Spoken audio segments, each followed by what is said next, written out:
अस्सलाम वालेकुम, कैसे हैं आप सब? ठीक ठाक हैं। आज मैं आपके लिए रेसिपी लेकर आई हूँ बड़ी सिंपल सी आलू बैंगन की।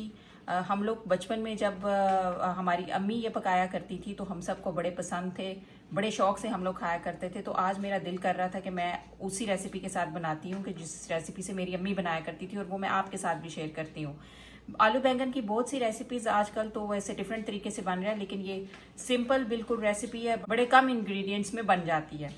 इसके लिए चाहिए क्या है, मैंने बैंगन ले लिया है एक बड़ा। यहाँ पर हमें जो है वो बड़े बड़े साइज़ के बैंगन मिलते हैं, तो ये मैंने एक लिया है। इसके लिए मैंने एक मीडियम प्याज ले ली है, 2 मीडियम टमाटर, हरी मिर्च, यहाँ पर बहुत बड़े साइज़ की हरी मिर्च होती है, मैंने एक लिया, आप ज़्यादा भी ले सकते हैं। और साथ ही मैंने इसमें 2 मीडियम आलू ले लिए हैं।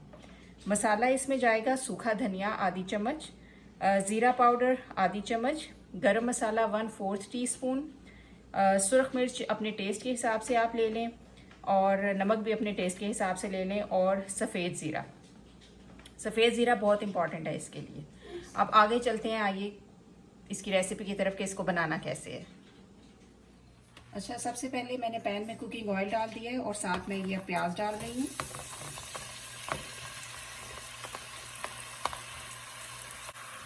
प्याज अपनी ज़्यादा लाल नहीं करनी है, बस इसको इतना पकाना है कि लाइट गोल्डन से हो जाए, क्योंकि सब्ज़ी में अगर बहुत ज़्यादा ब्राउन कर दें प्याज को तो बिल्कुल सब्ज़ी का कलर जो है वो बिल्कुल ख़राब हो जाता है। बहुत ऐसे डार्क से कलर की बनती है जो देखने में बिल्कुल अच्छी नहीं लगती, और ऑफकोर्स उसके फ्लेवर के ऊपर भी जो है वो फिर काफ़ी इफ़ेक्ट होता है इस चीज़ का।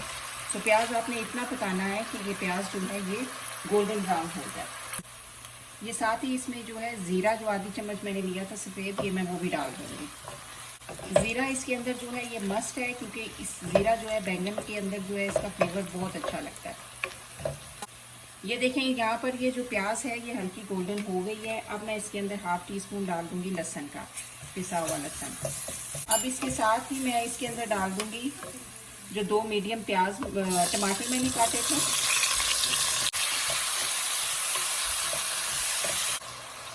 यहाँ पर टमाटर के साथ ही मैं आधी चम्मच जो है वो हल्दी डाल दूँगी। शायद मैं आपको शुरू में बताना भूल गई, आधी चम्मच टमाटर के साथ ही मैंने डाल दी है हल्दी।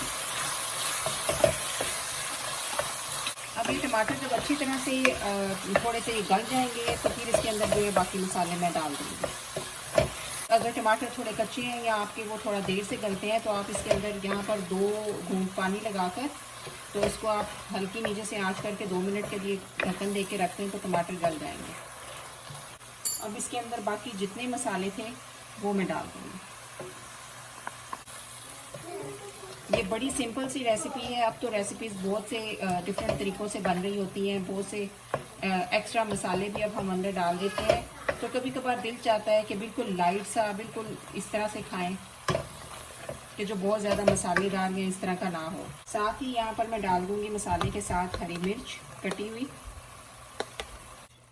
ये देखें, ये मसाला बड़ा अच्छा बन गया, ये बिल्कुल बड़ा इसने अच्छा ऑयल छोड़ दिया और टमाटर प्याज हर चीज़ इसमें अच्छी तरह से मिक्स हो गया। अब यहाँ पर मैं इसके अंदर सब्ज़ी डाल दूँगी, बस मिक्स करके रख दूँगी, और ये जो है हल्की आंच में बिल्कुल छोड़ दूँगी। ये अपने ही पानी में जो है आलू भी और बैंगन बिल्कुल गल जाएगा। यहाँ पर अभी मैं इसको बस मिक्स करूँगी और इसी तरह इसको मैं दम पे छोड़ दूँगी जब तक कि इसमें ये बैंगन और आलू बिल्कुल अच्छी तरह से गल जाए। ये बस अब ये यहाँ पर ये दम पे बनेगा। इसको ज़्यादा से ज़्यादा 10 से 15 मिनट लगते हैं और ये तैयार हो जाता है। ये देखें, ये बैंगन आलू बिल्कुल गल गए हैं, बैंगन बिल्कुल ये देखें मसाले की तरह हो गए हैं, बिल्कुल घुल गए हैं, मसाला से बन गए हैं बिल्कुल। तो सब यहाँ पर मैं इसके ऊपर ज़रा सा डालूँगी गरम मसाला पिसा हुआ, हल्का सा गरम मसाला डाल दूँगी पिसा हुआ, साथ इसके ऊपर फ्रेश हरा धनिया। बस ये बिल्कुल रेडी हो गए हैं और इसको अब मैं डिश आउट करूँगी।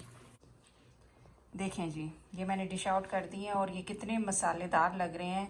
हालांकि बड़े हल्के से फुल्के मसालों के साथ और बड़े कम चीज़ों के साथ ये बने हैं, लेकिन ये बहुत ही मज़ेदार बनते हैं। आप इसके साथ चाहे फ्रेश रोटी ले लें, नान ले लें, या तंदूर की रोटी ले लें। आप भी इस रेसिपी को ज़रूर ट्राई कीजिएगा और ट्राई करके मुझे ज़रूर कमेंट में बताइएगा कि आपको ये रेसिपी कैसी लगी है। अपना बहुत ख्याल रखें। खुदा हाफिज़।